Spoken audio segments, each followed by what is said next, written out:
बोलो गुरुदेव भगवान की जय। प्यारे कृष्ण कन्हैया लाल की जय।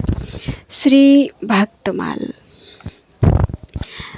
बिना भक्तमाल भक्ति रूप अति दूर है। मलूक पीठाधीश्वर संत प्रवर श्री राजेंद्र दास जी महाराज।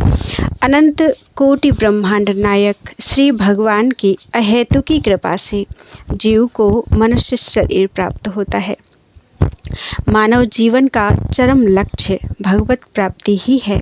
भगवत प्राप्ति भक्तों का संग किए बिना संभव नहीं है, ऐसा सभी सद्ग्रंथ कहते हैं। भक्त संग प्राप्त करने का एक सहज सुगम साधन है श्री नाभा गोस्वामी रचित श्री भक्तमाल ग्रंथ।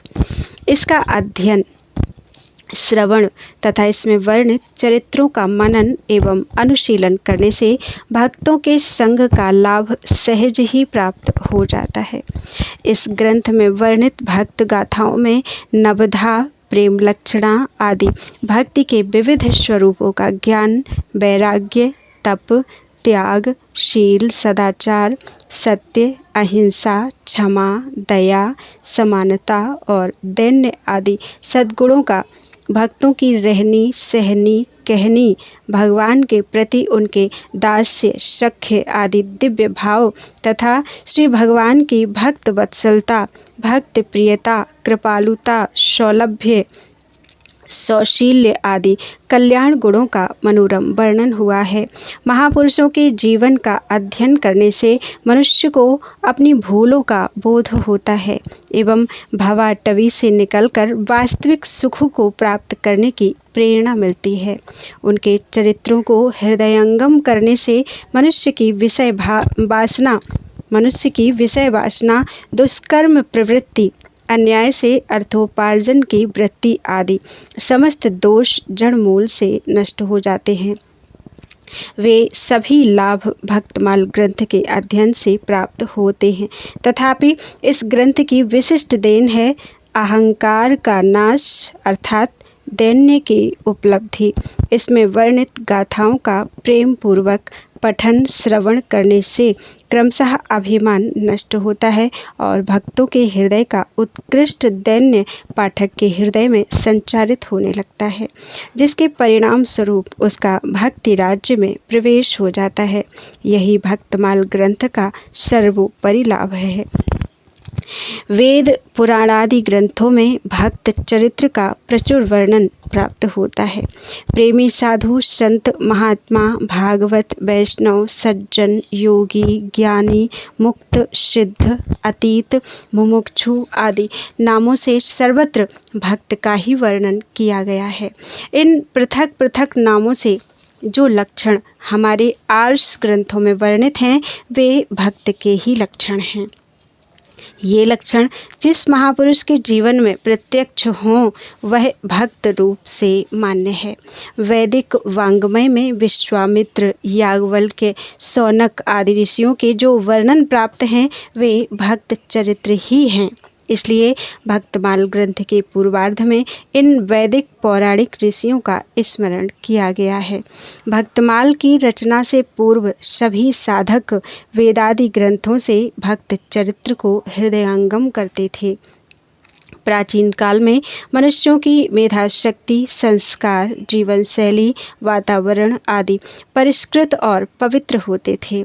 अतः वे इन आर्ष संस्कृत ग्रंथों से भक्त चरित्र का परिशीलन कर परमार्थ साधना में उन्नति कर लेते थे। जैसे जैसे कली का प्रभाव बढ़ता गया, हमारे संस्कार, वातावरण आदि दूषित होते गए। ऐसी स्थिति में अपौरुषेय वेदों से अथवा ऋषि प्रणीत संस्कृत ग्रंथों से भक्त चरित्र को ग्रहण कर पाना क्रमशः कठिन होता गया। करुणा वरुणालय श्री भगवान ने ऐसे ही समय में नाभाजी को धराधाम पर भेजा। श्री सीताराम जी की निज सखियां ही उनकी आज्ञा से विश्व कल्याण के लिए श्री अग्रदेवाचार्य जी एवं उनके शिष्य श्री नाभादास जी के रूप में धरती पर प्रकट हुई, ऐसा माना गया है। अग्रदास नाभादि सखी ये सवै राम सीता की। श्रीमद् भगवत रसिकृत भक्त नामावली। वेद पुराणादिक ग्रंथों में वर्णित भक्त चरित्र इस प्रकार हैं जैसे दुग्धमय घृत। जब उस घृत को विधि विशेष से पृथक निकाल लिया जाता है तो वह सर्वजन ग्राह्य हो जाता है।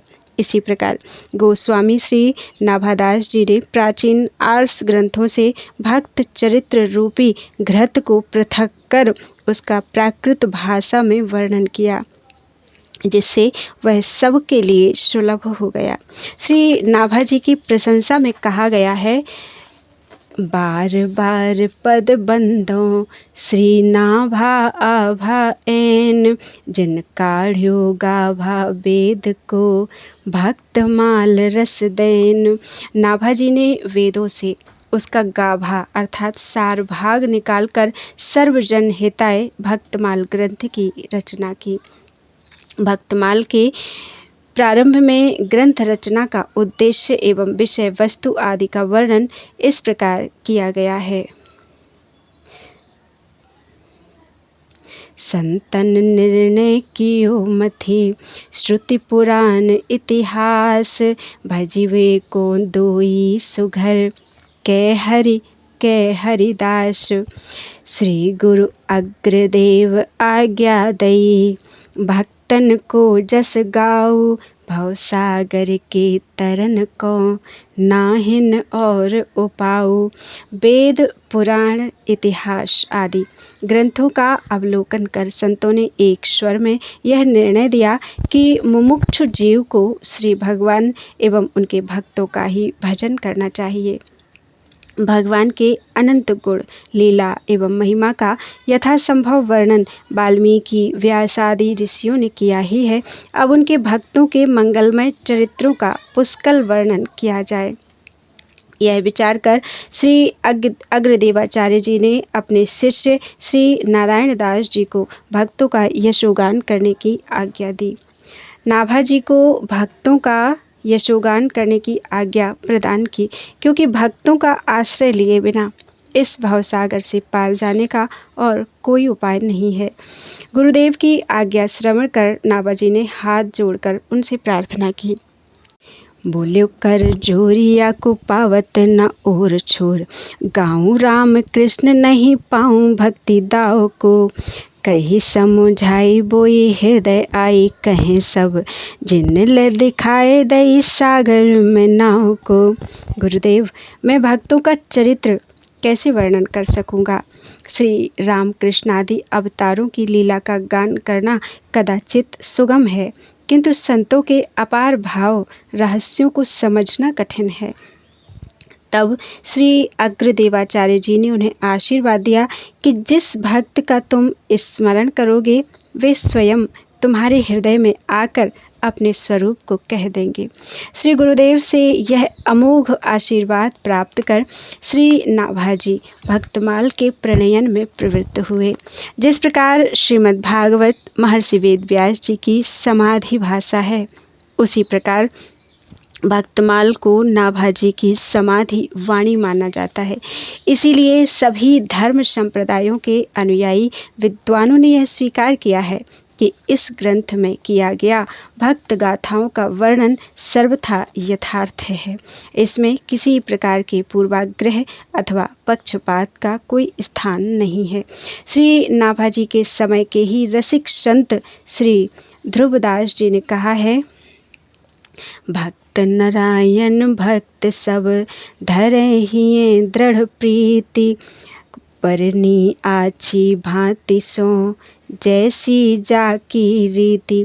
भक्तमाल के मूर्धन्य टीकाकार श्री प्रियादास जी के शब्दों में, जाको जो स्वरूप सो अनूप ल दिखाए दियो, कि यो कवित पट मिहि मध्य लाल है। भक्तमाल का मूलभूत सिद्धांत भक्त परत्व है। यद्यपि भक्त और भगवान में कोई भेद नहीं है, तथापि भगवान सदा भक्त के अधीन ही रहते हैं। अतएव श्री नाभा जी ने भक्त परत्व के सिद्धांत को हृदय में रखकर ग्रंथ का प्रणयन किया। भक्तमाल का यह प्रथम मंगलाचरण दोहा उसका बीज माना जाता है।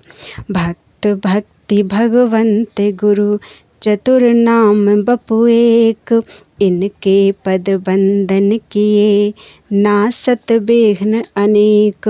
भक्त, भक्ति, भगवान और गुरु ये चारों भक्तमालकार की दृष्टि में एक ही तत्व हैं, तथापि इनमें प्रधानता भक्त की है। इसीलिए दोहे में प्रथम उसी का स्मरण है। भक्त परत्व का यह सिद्धांत अध्यात्म जगत का एक रहस्य है।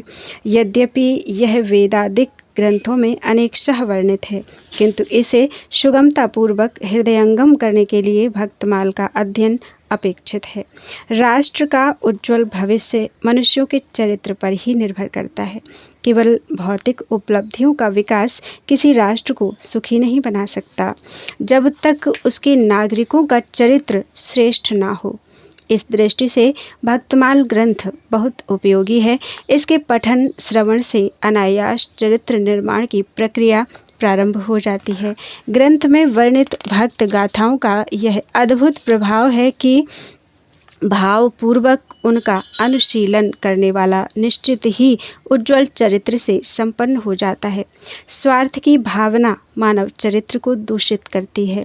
स्वार्थी व्यक्ति समाज तथा राष्ट्र के लिए उपयोगी नहीं होता। इस ग्रंथ के पठन श्रवण से क्रमशः स्वार्थ की भावना कम होती है और उसके स्थान पर परोपकार की भावना का विकास होता है। भक्तमाल में बिना किसी भेदभाव के भक्त चरित्र का वर्णन किया गया है। भारतवर्ष के विभिन्न क्षेत्र, भाषा, जाति, संप्रदाय एवं वर्ग आदि के संतों का चरित्र इसमें वर्णित है। अतः इसके पठन श्रवण से उक्त आधारों पर होने वाली अविवेक मूलक विषमताएं दूर होती हैं। भक्तमाल ग्रंथ से पारस्परिक एकता एवं समरसता की प्रेरणा प्राप्त होती है। इसकी गाथाओं में कई स्थलों पर हमारी प्राचीन संस्कृति की छटा के दर्शन होते हैं। अतः इसे एक संस्कृति कोश भी कहा जा सकता है। इन सभी दृष्टियों से यह एक अनूठा ग्रंथ है, इसलिए इसका अधिक से अधिक प्रचार हो, इसकी नितांत आवश्यकता है। भक्तमाल में कुछ गाथा चरित्र अति भक्ति के माने जाते हैं। इसका तात्पर्य यह है कि किसी किसी भक्त के चरित्र का कोई अंश सबके लिए अनुकरणीय नहीं है। ऐसे प्रसंग भक्त और भगवान संबंधी परानिष्ठा के प्रभाव से तत्त परिस्थिति के अनुसार घटित हुए हैं, इसलिए उनका अनुकरण नहीं करना चाहिए। अति भक्ति वाले संतों के जो आचरण उनके उपदेशों के अनुरूप हों, उन्हीं को दृढ़ता से जीवन में उतारना चाहिए। ग्रंथ में कुछ ही प्रसंग हैं। शेष संपूर्ण भक्त गाथाएं सर्वदा सबके लिए भावपूर्वक अनुकरणीय हैं। भक्तमाल एक इतिहास ग्रंथ भी है। इसमें संबत आदि के द्वारा काल निर्णय की शैली को नहीं अपनाया गया है, तथापि इसकी भक्त गाथाओं में इतिहास के अनेक बिखरे सूत्र प्राप्त होते हैं। भक्तमाल का रचना काल विक्रम संबत 1650 है। 1650 से 1680 के मध्य माना जाता है। श्री नाभा गोस्वामी जी ने, जिनका गुरु प्रदत्त नाम श्री नारायण दास था, इसकी रचना जयपुर के गलता पीठ नामक स्थान में की। यह स्थान श्री रामानंद संप्रदाय का अति प्राचीन पीठ है, जहाँ श्री नाभा जी की तिवारी अभी भी प्रसिद्ध है। ग्रंथ का भक्तमाल नाम स्वयं ग्रंथकार द्वारा रखा गया प्रतीत होता है। नाभा जी ने इस रचना को भक्त दाम कहा है, जो भक्तमाल का ही पर्याय है। यह माला भक्त वत्सल श्री ठाकुर जी को अत्यंत प्रिय है। इसे उन्होंने अपने कंठहार के रूप में धारण किया है। भक्तमाल के प्रधान श्रोता भी ठाकुर जी ही माने गए हैं। कथावाचन के प्रारंभ में इस दोहे द्वारा उनका स्मरण किया जाता है। हरिजू आए बिराजिए, कथा सुनो इतिहास, तुम श्रोता या माल के, तव पद रज हम दास। ग्रंथ रचना के लगभग 100 वर्ष पश्चात विक्रम संबत 1769 में संत प्रियादास जी ने इस पर भक्ति रस बोधिनी नामक टीका लिखी। टीका लेखन की आज्ञा उन्हें ध्यानावस्था में स्वयं श्री नाभादास जी से प्राप्त हुई। इसका उल्लेख उन्होंने इस प्रकार किया है। ताही समय नाभाजू ने आज्ञा दई लई धारी, टीका विस्तार भक्त माल की सुनाइए। इस टीका का इतना आदर हुआ कि इसे भक्तमाल का अंग ही माना गया। मूल और टीका मिलाकर भक्तमाल का समग्र विग्रह है, ऐसी मान्यता है। नाभाजी ने ग्रंथ में भक्तों के दिव्य भाव और उनकी भजन पद्धति उजागर करने को प्रधानता दी है। श्री प्रियादास जी ने भी इसी शैली को अपनाते हुए मूल छप्पयों में कहे गए संक्षिप्त घटना चरित्रों का कवित्त छंद में विस्तार से वर्णन किया है। चरित्र गाथाओं का विस्तृत वर्णन करने से भक्ति रस बोधनी टीका इतिहास पक्ष के अपेक्षाकृत अधिक निकट है। यही कारण है कि टीका में वर्णित किन्हीं घटना तथ्यों के संदर्भ में कुछ इतिहासकारों द्वारा कभी कभी वैमत्य प्रकट किया जाता है, परंतु उसका अधिक मूल्य इसलिए नहीं है क्योंकि किसी एक तथ्य के प्रति इतिहासकारों के भी तो भिन्न भिन्न मत होते ही हैं। इस दृष्टि से उस संदर्भ में 18वीं शताब्दी के प्रियादास जी के वर्णन को भी एक मत के रूप में लिया जाना चाहिए। वस्तुतः भक्तमाल और उसकी भक्ति रस बोधनी टीका दोनों अभिन्न ही हैं। मूल और टीका की ऐसी विलक्षण एकात्मकता के अन्य उदाहरण साहित्य जगत में विरले ही प्राप्त होते हैं। श्री नाभा गोस्वामी जी द्वारा रचित इस ग्रंथ रत्न का प्राचीन काल से ही किसी संत भक्त द्वारा अध्ययन करने की परंपरा है। जैसे आर्ष ग्रंथों को गुरुमुख से पढ़कर ही उनका विषय हृदयंगम होता है, उसी प्रकार भक्तमाल को भी संत मुख से पढ़कर अधिगम करने की प्रथा है। ग्रंथ में वर्णित गाथाओं का स्वरूप तथा उनसे निष्पन्न सिद्धांत को अविकल बनाए रखने में इस अध्ययन परंपरा का महत्वपूर्ण योगदान है। भक्तमाल में उल्लिखित संत निष्ठा को आत्मसात कर उसे अन्य जिज्ञासुओं को पढ़ाने वाले तथा ग्रंथ को यथारीति पढ़कर उसका कथा वाचन करने वाले भक्तमाली कहलाते हैं। प्राचीन काल से ही वृंदावन तथा अयोध्या में भक्तमालियों की परंपरा रही है।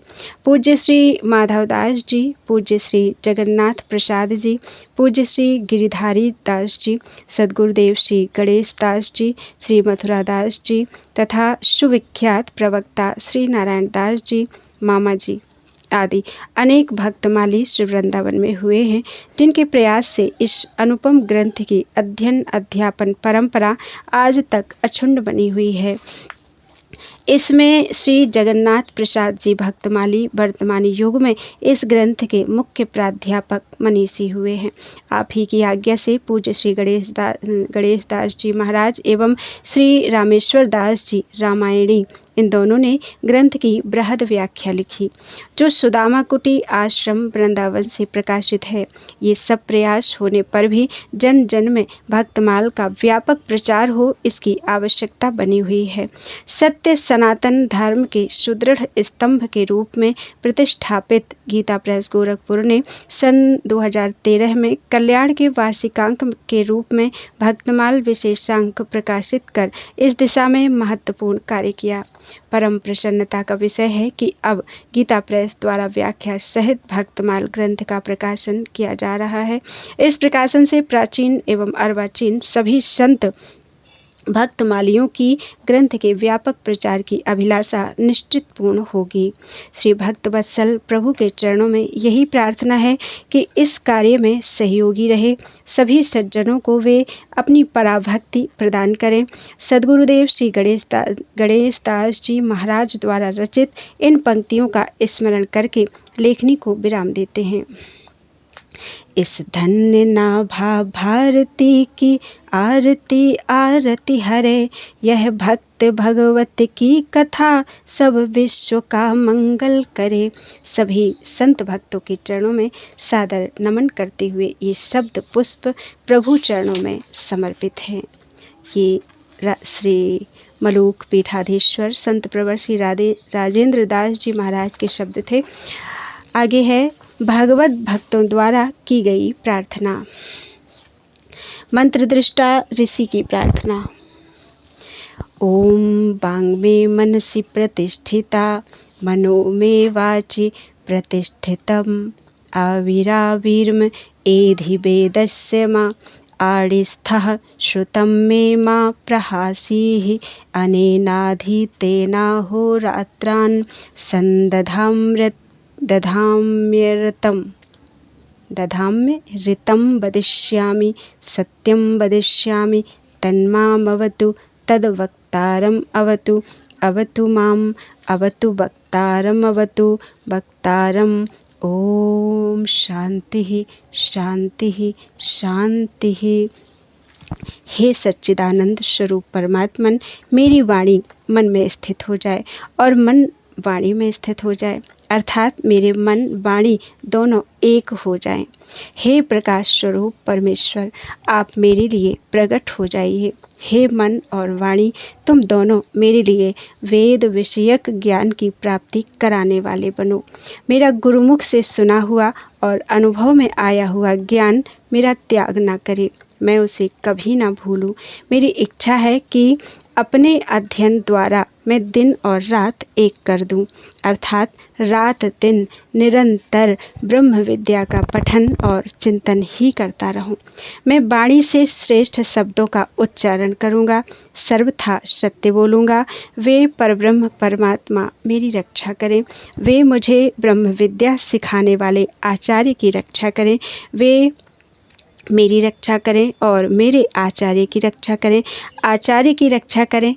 आध्यात्मिक, आधिदैविक और आधिभौतिक तीनों तापों की शांति हो। ध्रुव की प्रार्थना। भक्तिं मुहुः प्रवहतां त्वयि मे प्रसंगो भूयादनंत महतां मलाशयानां ये नाञ्जसोल्बणम् उरुव्यसनं भवाब्धिं निस्ये भवद्गुण कथामृतपानमत्तः। हे अनंत परमात्मन, मुझे आप उन विशुद्ध हृदय महात्मा भक्तों का संग दीजिए जिनका आप में अविच्छिन्न भक्ति भाव है। उनके संग में मैं आपके गुणों तथा लीलाओं की कथा सुधा का पान करके उन्मत्त हो जाऊंगा और सहज ही विविध भांति के दुखों से पूर्ण भयंकर संसार सागर के उस पार पहुंच जाऊंगा। परमात्मा प्रभु से प्रार्थना। नमस्ते सते ते जगत कारणाय नमस्ते चिते सर्वलोकाश्रयाय नमद्वैत तत्वाय मुक्ति प्रदाय नमो ब्रह्मणे व्यापिने शाश्वताय। त्वमेकं शरण्यं त्वमेकं वरेण्यं त्वमेकं जगत्पालकं स्वप्रकाशं त्वमेकं जगत्कर्तृपात्र प्रहर्तृ त्वमेकं परं निश्चलं निर्विकल्पं। भयानां भयं भीषणं भीषणानां गतिः प्राणिनां पावनं पावनानां महोच्चैपदानां नियन्त्र त्वमेकं परेषां परं रक्षणं रक्षणानां। वयं त्वां स्मरामो वयं त्वां भजामो वयं त्वां जगत्साक्षिरूपं नमामः। सदेकं निधानं निरालम्बमीशं भवाम्भोधिपोतं शरण्यं व्रजामः। हे जगत के कारण सत्स्वरूप परमात्मा, आपको नमस्कार है। हे सर्वलोकों के आश्रय चित्त स्वरूप, आपको नमस्कार है। हे मुक्ति प्रदान करने वाले अद्वैत तत्व, आपको नमस्कार है। शाश्वत और सर्वव्यापी ब्रह्म, आपको नमस्कार है। आप ही एक शरण में जाने योग्य अर्थात आश्रय स्थान हैं। आप ही एक पूजा करने योग्य हैं। आप ही एक जगत के पालक और अपने प्रकाश से प्रकाशित हैं। आप ही एक जगत के कर्ता और पालक और संहारक हैं। आप ही एक निश्चल और निर्विकल्प हैं। आप भयों को भय देने वाले हैं, भयंकरों में भयकर हैं, प्राणियों की गति हैं और पावनों को भी पावन करने वाले हैं। अत्यंत उच्च पदों के आप ही नियंत्रण करने वाले हैं। आप पर से पर हैं, रक्षण करने वालों का भी रक्षण करने वाले हैं। हम आपका स्मरण करते हैं, हम आपको भजते हैं, हम आपको जगत के साक्षी रूप में नमस्कार करते हैं। आप ही एकमात्र सत स्वरूप हैं, सत्य स्वरूप हैं, निधान हैं, अवलंबन रहित हैं। इसलिए संसार सागर के नौका रूप आप ईश्वर की हम शरण लेते हैं। प्रहलाद की प्रार्थना। यदि राशीस में कामान वरांस्त्वं वरदर्शभ, कामानां हृदय संरोहम भवतस्तु वृणे वरम। वर देने वालों में शिरोमणि मेरे स्वामी, यदि आप मुझे मुँह मांगा वर देना ही चाहते हैं तो मैं आपसे यह वर मांगता हूँ कि मेरे हृदय में कभी किसी भी कामना का, चाह का बीज ही अंकुरित ना हो। महर्षि आपस्तंभ की प्रार्थना। कोनु में स्यादुपायो हि येनाहं दुःखितात्मनां, अन्तः प्रविश्य भूतानां भवेयं सर्वदुःखभुक्। यन्ममास्ति शुभं किंचित् तत्तेनानुपगच्छतु, यत्कृतं दुष्कृतं तैश्च तदशेषमुपैति मां। नरकं यदि पश्यामि पास्यामि स्वर्ग एव वा, यन्मया सुकृतं किंचिन् मनोवाक्काय कर्मभिः।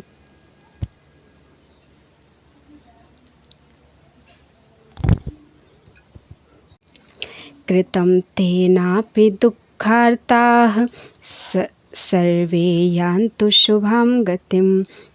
मेरे लिए वह कौन सा उपाय है जिससे मैं दुखित चित्त वाले संपूर्ण जीवों के भीतर प्रवेश करके अकेला ही सबके दुखों को भोगता रहूं। मेरे पास जो कुछ भी पुण्य है वह सभी दीन दुखियों के पास चला जाए, और उन्होंने जो कुछ पाप किया हो वह सब मेरे पास आ जाए। भले ही मैं नरक को देखूं या स्वर्ग में निवास करूं, किंतु मेरे द्वारा मन, वाणी, शरीर और क्रिया से जो कुछ पुण्य कर्म बना हो उससे सभी दुखार्थ प्राणी शुभ गति को प्राप्त हों। रंतिदेव की प्रार्थना। न कामये हम गतिमीश्वरात्,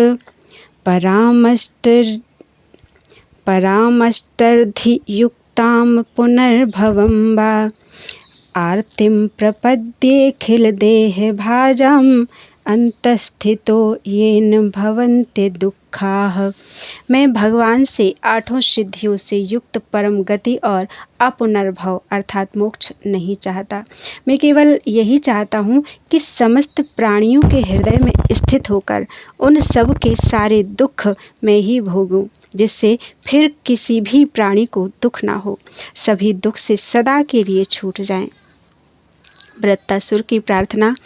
अहम हरे तव पादैकमूल, दासानुदासो भवितास्मि भूयः।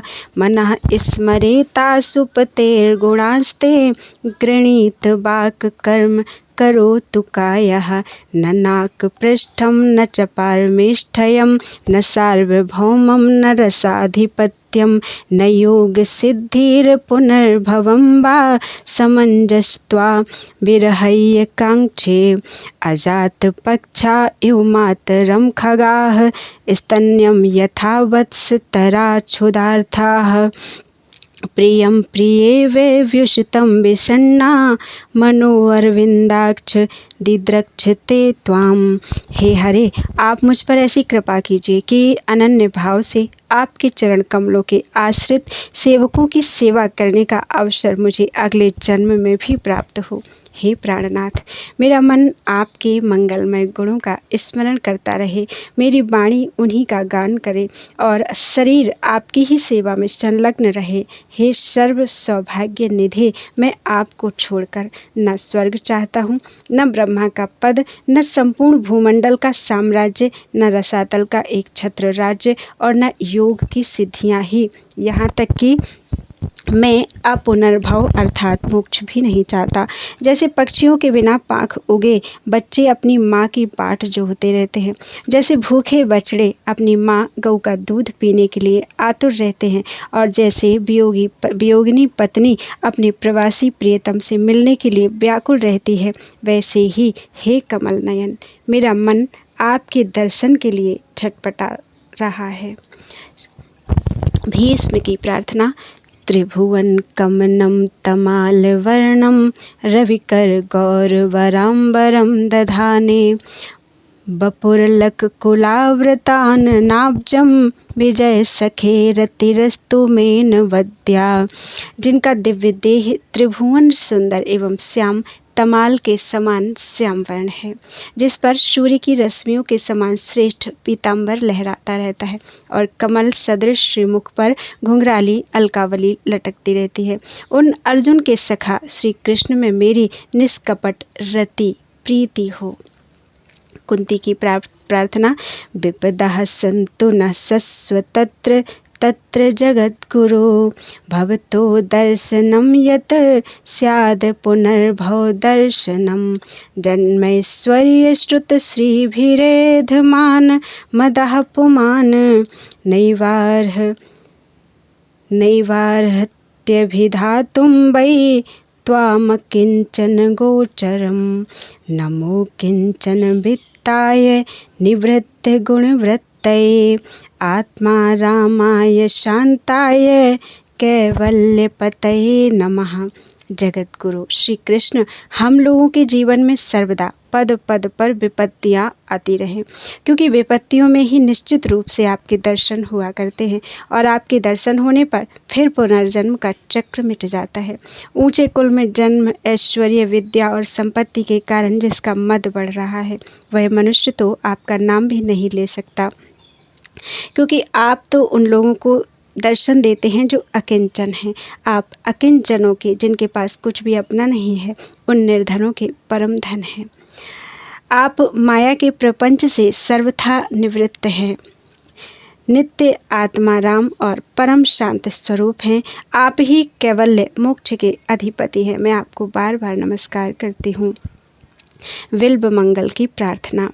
हे देव हे दैत हे भुवनैक बंधो, हे कृष्ण हे चपल हे करुणैक सिंधु, हे नाथ हे रमण हे नयनाभिराम, हा हा कदानुभवितासि पदम दृशोर्मे।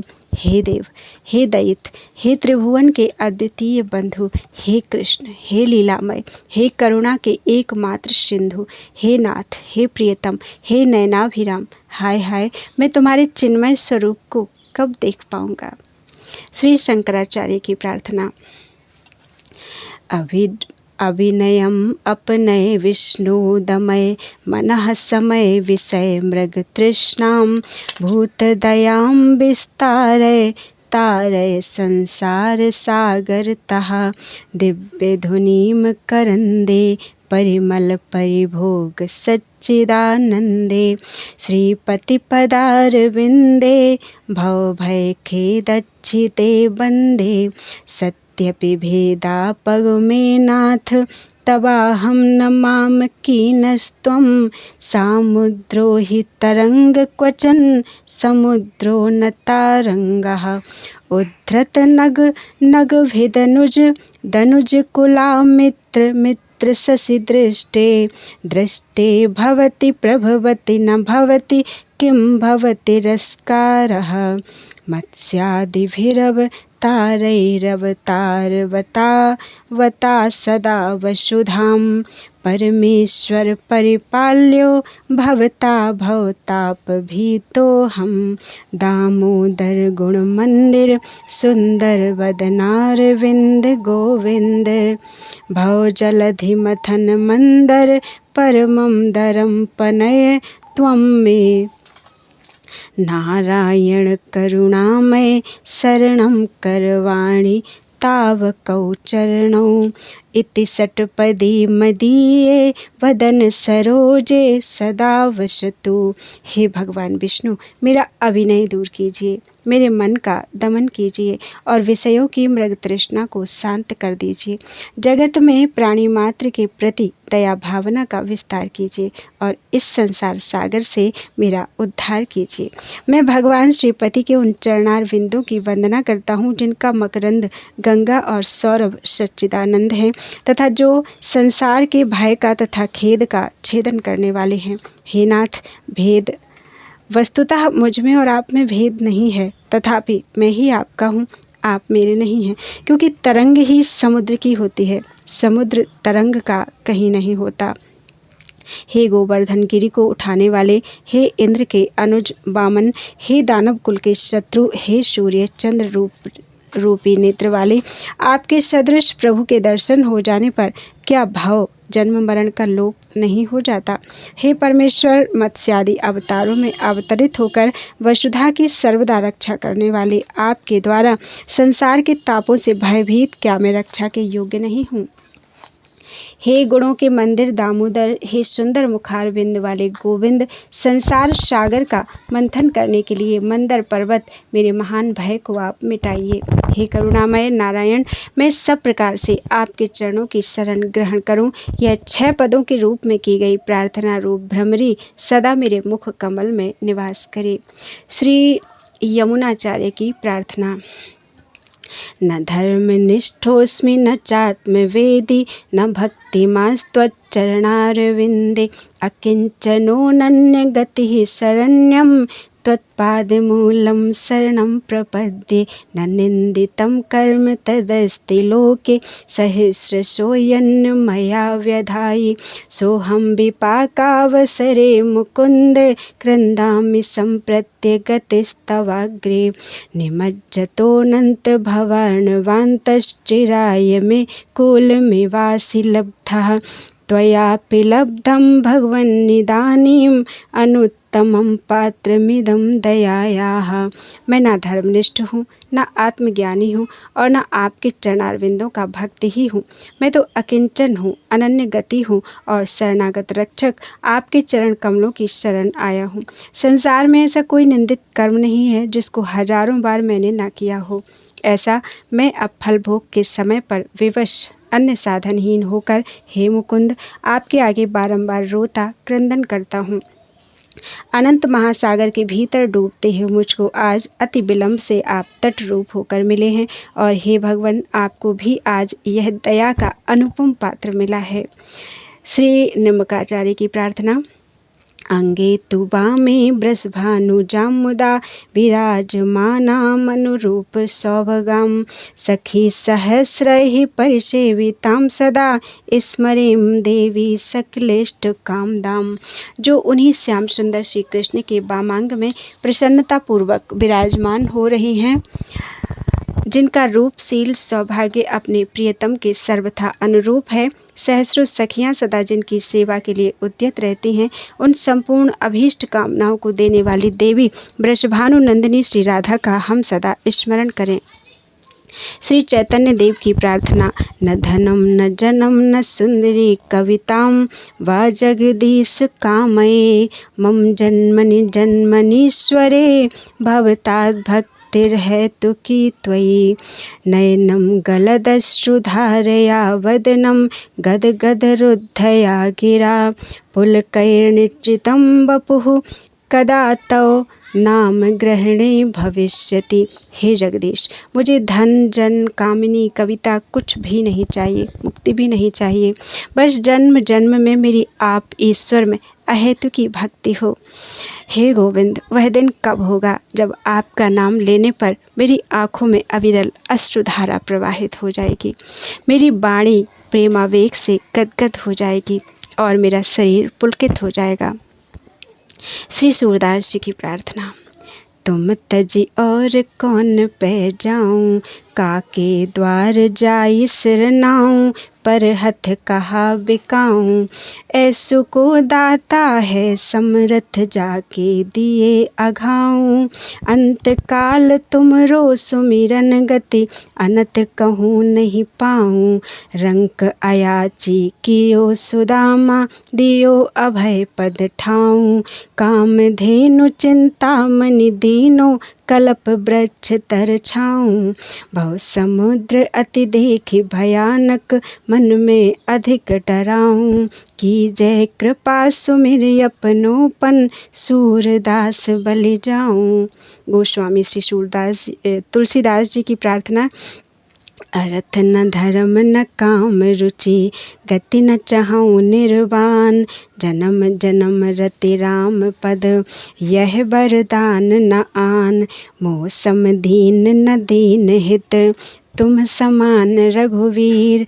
अस विचारि रघुवंश मनि, हरहु विषम भव भीर। कामिहि नारि प्यारि जिमि, लोभिहि प्रिय दिमि दाम। तिमि रघुनाथ निरंतर, प्रिय लागहु मोहि राम। बोलो वृंदावन बिहारी लाल की जय। त्वदीयं वस्तु गोविंदम, तुभ्यमेव समर्पयेत्।